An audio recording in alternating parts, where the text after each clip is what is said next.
نحمدہ ونصلی علی رسولہ الکریم اعوذ باللہ من الشیطان الرجیم بسم اللہ الرحمن الرحیم فقد قال اللہ تبارک و تعالی فی القرآن الحمید الا ان اولیاء اللہ لا خوف علیہم ولا هم یحزنون۔ آپ سب دوست جانتے ہیں کہ دن 10واں اور رات 11ویں ہو تو درگاہ محسنیہ پہ سجتی ہے 11ویں شریف، اور یہ وہ مبارک محفل ہے جس کو بذات خود سلطان الاولیاء گیلانی جیلانی محبوب سبحانی قندیل نورانی میرا محی الدین سلطان الاولیاء شیخ عبد القادر جیلانی نے، میرے بابا جان، میرے منٹور، بندہ نچیز کے گائیڈ، میرے ٹیچر الشیخ محمد محسن منور یوسفی کو حکمن ارشاد فرما کر یہ محفل شروع کروائی۔ اس محفل 11ویں شریف کو کم و بیش 35 سال ہو گئے، اور یہ 35 سال سے رواں دواں ہیں۔ ہر دن 10واں رات 11ویں ہر مہینے کی اس پہ آپ دوست درس قرآن بھی سنتے ہیں، درس حدیث بھی ہوتا ہے، درس تصوف ہوتا ہے، ذکر کی محفل سجتی ہے، اور اس محفل میں شرکت آپ سب دوست کرتے آ رہے ہیں۔ اور بندہ ناچیز تو ایسے دوستوں کو بھی جانتا ہے جو بندہ ناچیز کی پیدائش سے پہلے بھی اس محفل میں آج بھی شرکت کر رہے ہیں اور آتے ہیں 35 سال سے کم و بیش۔ تو یہ وہ بابرکت محفل ہے جو 35 سال سے رواں دواں ہے۔ خیر، انبیاء اور اولیاء کرام کی شان تو وراء الورا ہے، اور ایک سے بڑھ کر ایک ہے۔ محض ان نیک بندوں کے نام کی برکت سے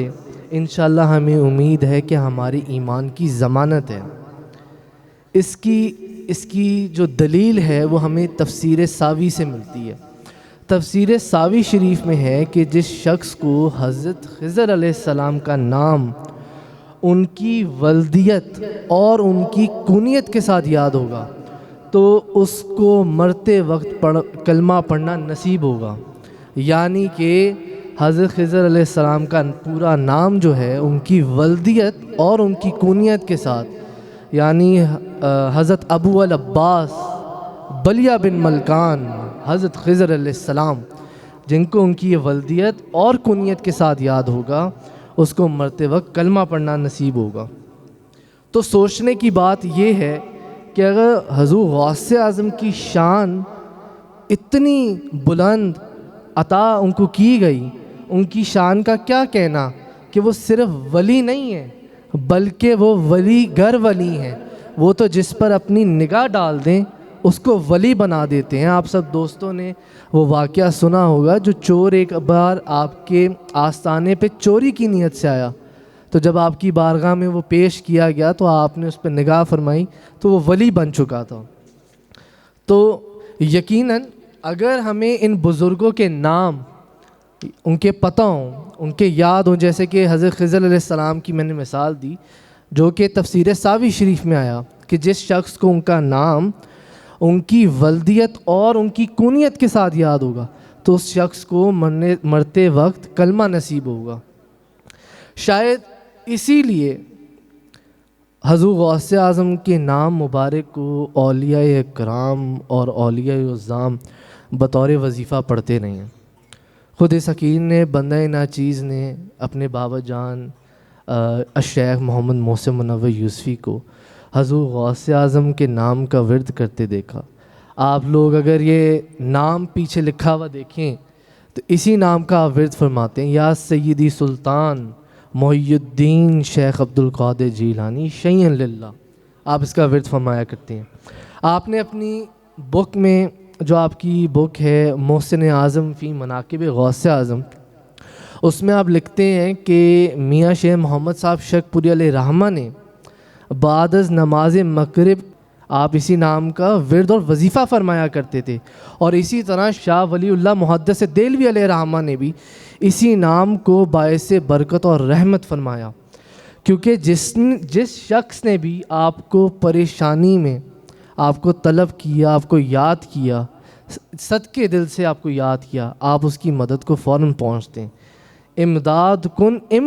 کن از بندے غم آزاد کن، در دین و دنیا شاد کن یا غوث العظم دستگیر۔ امداد کن از بندے غم آزاد کن، امداد کن از بندے غم آزاد کن، در دین و دنیا شاد کن یا غوث اعظم دستگیر۔ امداد کن از بندے غم آزاد کن، در دین و دنیا شاد کن، در دین و دنیا شاد کن یا غوث اعظم دستگیر۔ امداد کن۔ تو بات پھر وہیں آتی ہے تفسیر ساوی کی کہ جس شخص کو حضرت خضر علیہ السلام کا نام ان کی ولدیت اور ان کی کنیت کے ساتھ یاد ہوگا، انشاءاللہ اس کا خاتمہ ایمان پہ ہوگا۔ اب سوچنے کی بات یہ ہے کہ حضرت خضر علیہ السلام تو خود، کتابوں میں یہ واقعہ ملتا ہے کہ حضرت خضر علیہ السلام تو خود حضور غوث اعظم کی مجلس میں تشریف لایا کرتے تھے اور آپ کی باتیں بھی سنتے تھے۔ تو اگر حضرت خضر علیہ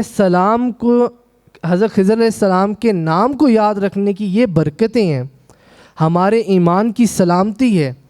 تو جن کی محفل میں ہم آج بیٹھے ہوئے ہیں، حضور غوث اعظم شیخ عبدالقادر جیلانی رضی اللہ تعالیٰ عنہ کے نام مبارک میں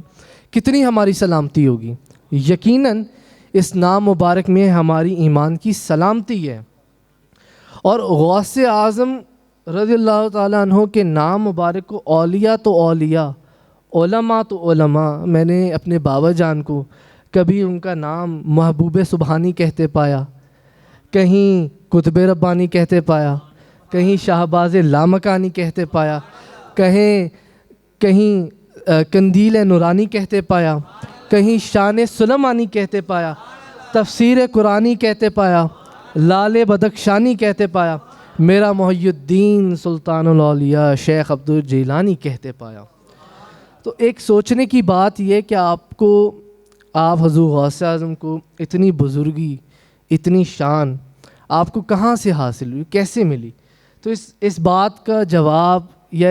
ہم اس کو اس طرح سمجھ سکتے ہیں کہ حضور غوث اعظم کا یہ جو حسن ہے یا ان کی یہ جو شان ہے، یہ نبی پاک صلی اللہ علیہ وآلہ وسلم کی حسن اور ان کی شان کا ایک آئینہ ہے۔ کیونکہ بابا جان اکثر فرماتے ہیں کہ جیسا باپ ہوگا ویسا ہی بیٹا ہوگا، اولاد ویسی ہوتی ہے جیسا باپ ہوتا ہے۔ تو حضور غوث اعظم تو اس نبی کے شہزادے ہیں جن کی کوئی مثل نہیں ہے۔ تو اگر نبوت میں حضور علیہ الصلاۃ والسلام کی کوئی مثل نہیں ملتی تو ولیوں میں حضور غوث اعظم کی بھی کوئی مثل نہیں ملتی۔ اسی لیے حضرت حسان بن ثابت نے حضور نبی پاک صلی اللہ علیہ وآلہ وسلم کی شان مبارک میں فرمایا وَأَحْسَنُ مِنْكَ لَمْ تَرَ قَطُّ عَيْنِي وَأَجْمَلُ مِنْكَ لَمْ تَلِدِ النِّسَاءُ خُلِقْتَ مُبَرَّعًا مِنْ كُلِّ عَيْبٍ كَأَنَّكَ قَدْ خُلِقْتَ كَمَا تَشَاءُ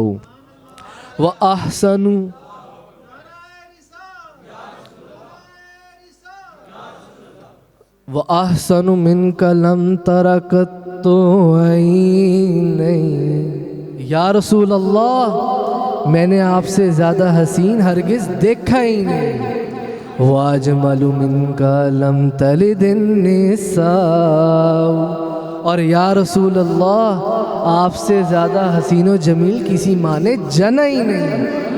خُلِقْتَ مُبَرَّعًا مِنْ كُلِّ عَيْبٍ، اور یا رسول اللہ، آپ کو ہر عیب سے پاک و صاف پیدا کیا گیا۔ کَأَنَّكَ قَدْ خُلِقْتَ كَمَا تَشَاءُ، اور یا رسول اللہ، آپ کو ایسے پیدا کیا گیا گویا کہ جیسے آپ نے خود چاہا ہو۔ وَأَحْسَنُ مِنْكَ لَمْ تَرَ قَطُّ عَيْنِي، وأجمل منك لم تلد النساء خلقت مبرعا من كل عيب كأنك قد خلقت كما تشاء وآخر دعوانا الحمد لله رب العالمين وآخر دعوانا الحمد لله رب